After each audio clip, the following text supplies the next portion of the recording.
Today, I'll be simulating a wetland-themed ecosystem in Jurassic World Evolution 3. Now, I know I don't really have the DLC yet, but this does come with a free species, the Dinosaur. So, this video is going to be semi-new. And we're also going to be testing out the new Island Generator update, which allows us to get temperate forest biomes, along with deserts and Mediterranean. But today we're going to be doing the temperate forest. Anyways, sit back, relax, and enjoy, as we help life find a way in this ecosystem. The Island Generator, ready to generate our island. Once I found a really big island, and one that I thought would really fit this ecosystem, I chose it. And there's also a new feature where you can increase the number of beaches on your island. So I set that up to its max, because I want to take advantage of all the new features in this video. So after that, I customized the island to make it actually look like a good island. Instead of just cliffs hanging over the edge, I wanted to make hills that led down to the beaches. So just enjoy this time lapse.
Once I was satisfied with all the terrain adjustments I made, I started by placing down an arrival point and 2 regular land hatcheries, although we would have an aviary hatchery soon, but that's not important at the moment. I cooked up in the lab on some Dinosaurs, and once they were ready, it was time to release our first ever dinosaur into the ecosystem.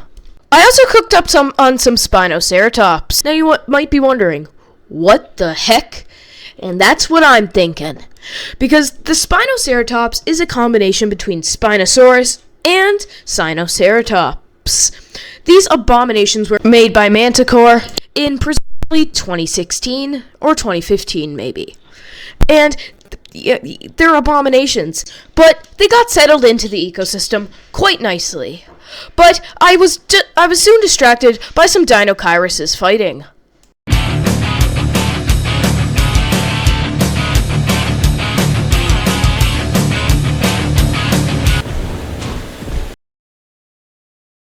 Although the piscivorous Dinosaurs and Spinoceratops were cool, it was time to add some carnivores into the ecosystem. And what better way to start than the Metriacanthosaurus?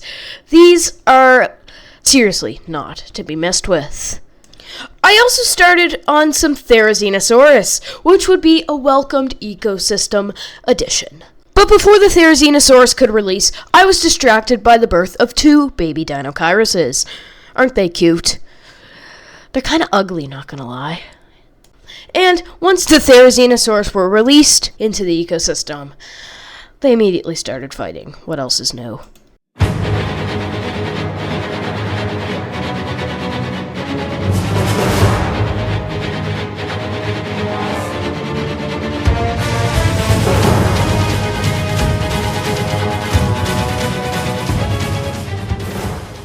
And shockwaves spread across the ecosystem as the Metriacanthosaurus were also fighting.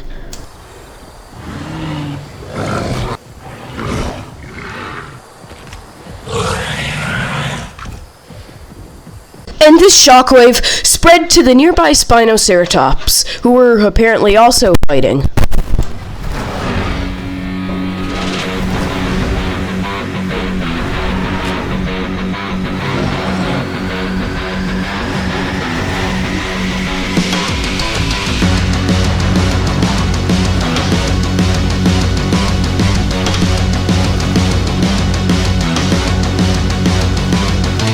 But a lot Along with all the carnage came life, as some baby Metriacanthosaurus were born.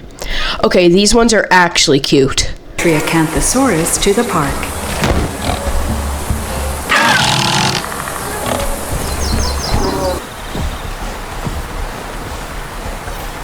And just as the ecosystem was balancing out, I made it even more balanced by starting work on some baryonyx and introducing them to the park. These will definitely be an awesome addition to the ecosystem. And to be even more positive, 2 baby Therizinosaurs were born. And these ones are definitely way cuter than that Dinosaur. Ooh, that's ugly.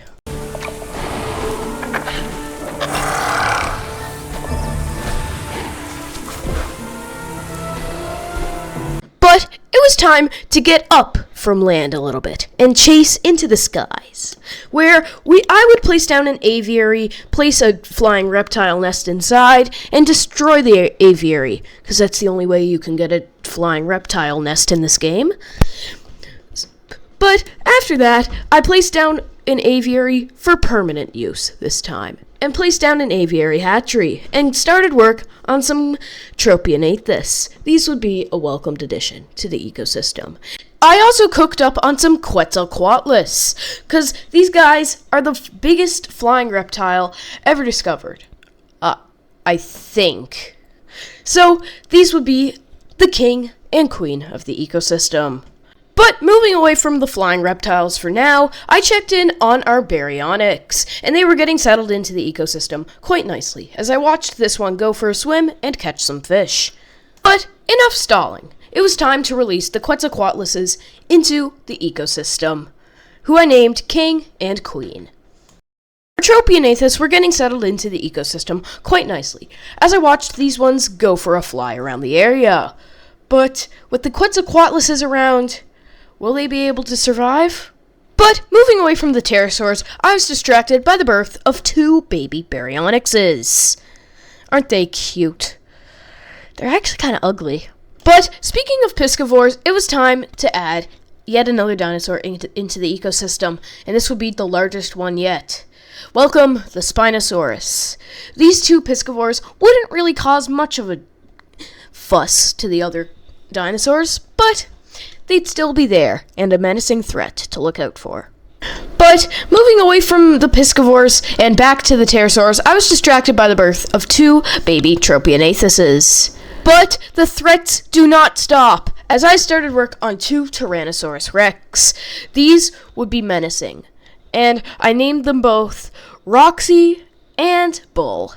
But once again, I was distracted by the birth of a baby Spinosaurus. This is the whole reason why I got Jurassic World Evolution 3, just saying. And there were also some baby Quetzalcoatluses that had just hatched out of the nest, and they flew into this rock. I don't think it had collision on. But these 2 baby Quetzalcoatluses are majestic nonetheless. But there was still one final dinosaur to be added into the ecosystem. Welcome, the Giganotosaurus.